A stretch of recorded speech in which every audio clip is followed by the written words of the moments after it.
আমি সমমান ফ্ৰ্যাকশন বা ইকুইভ্যালেন্ট ফ্ৰ্যাকশনৰ কথা জানো কি আছিল এটো হল কি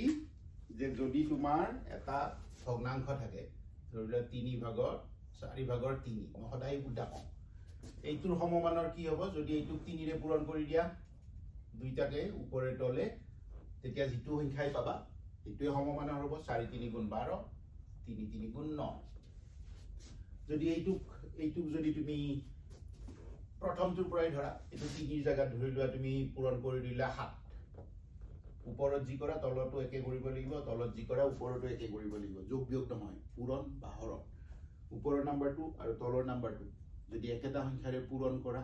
বা একেটা সংখ্যাৰে যদি হৰণ কৰা তেতিয়া হলে ফ্ৰ্যাকশনটোৰ ভ্যালু কোনো হলনি নহয় তেতিয়া এইটো কি হ'ব 7 4 গুণ 28 আৰু ওপৰত হ'ব 3 7 গুণ 21 এইকেটা সংখ্যা 4 ভাগৰ 3 12 ভাগৰ 9 28 ভাগৰ 21 এইকেটা সমমান এতিয়া তা ইয়াতে সিস্টেম চাম এই দুটা চাম দে এতিয়া এই সংখ্যাটোৰ পৰা তুমি কি কৰিব পাৰা যদি তুমি এইটুক যদি এইটোৰে পূৰণ কৰা আৰু এইটুক যদি এইটোৰে পূৰণ কৰা একে সংখ্যাই পাবা 3 পূৰণ 12 3 পূৰণ 12 সমান 36 4 পূৰণ 9 4 পূৰণ 9 সমান 36 যি কোনো সমমানৰ যদি ভগ্নাংশ লোৱা আৰু যদি এই ওপৰটোৰ পৰা বেলেগটোৰ তলৰটো এইটোৰ তলৰটোৰ পৰা বেলেগটোৰ ওপৰটো এই দুটাক যদি পূৰণ কৰা সদায় একে সংখ্যা পাবা এই মেথডটো কোৱা হয় ক্ৰস মাল্টিপ্লিকেশন ক্ৰসৰ নিচিনা হল না এটা ক্ৰস বনি গল ক্ৰস মাল্টিপ্লিকেশন পূৰণ নাইবা বজ্ৰ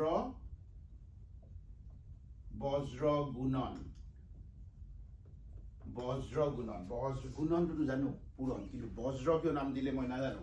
তোমালোকে মই এবাৰ ভাবিছিলো এইটো কিয়নো বজ্ৰ নামটো দিলে মানে সৰু থাকোতে তোমালোকে কমিক্স মহাভাৰত চাইছিলা নে আগতে ৰামায়ণ মহাভাৰত বা কমিক্সত দেখাবা তোমালোকে ইন্দ্ৰ দেৱতা থাকে আমাৰ ইন্দ্ৰ দেৱতাৰ যিডাল অস্ত্ৰ সেইডালক বজ্ৰ বুলি কয় আৰু ছবিত দেখো এই বজ্ৰডাল এনেকুৱা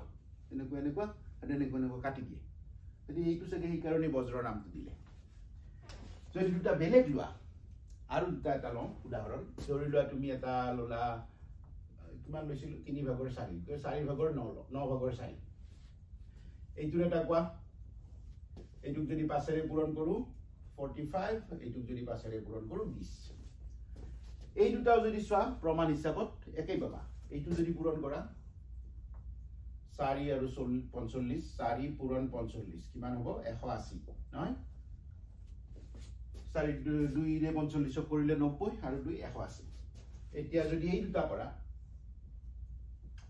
9 পূৰণ 20 তেতিয়াও 180 গতিকে এই মেথডটো ইউজ কৰি তোমালোকে নাজানা ফ্ৰ্যাকশন উলিয়াব পাৰিবা ধৰি লোৱা মই দিলো 4 ভাগৰ 11 ভাগৰ 4 সমান 3 ভাগৰ কিবা এটা এটা 3 ভাগৰ কিমানটো মই নাজানো পিছত তোমালোকে দেখিবা এই বজ্ৰ গুণন পদ্ধতিটো ইউজ কৰি তেতিয়া তোমালোকে যেতিয়া সমীকৰণ দেখিবা তেতিয়া ভালকে গম পাবা এইটো আমি ব্যৱহাৰ কৰিম তেতিয়া এইটো আৰু এইটো পূৰণ কৰিলা এইটো আৰু এইটো পূৰণ কৰিলা এই দুটা সমান হ'ব আৰু তাৰ পিছত এইটো উলিয়াব পাৰি গতিকে তেনেকৈ আমি ক্ৰস মাল্টিপ্লিকেশনটো ব্যৱহাৰ কৰিম পিছত এইটো খুব পাৱাৰফুল খুব ধুনীয়া মেথড একদম সহজ আৰু এইবিলাক খুব ব্যৱহাৰ হৈ থাকে পিছত গতিকে মনোযোগ দি যিকেইটা কিতাপত যদি যিকেইটা প্ৰশ্ন আছে সেইকেইটা উত্তৰ কৰিবা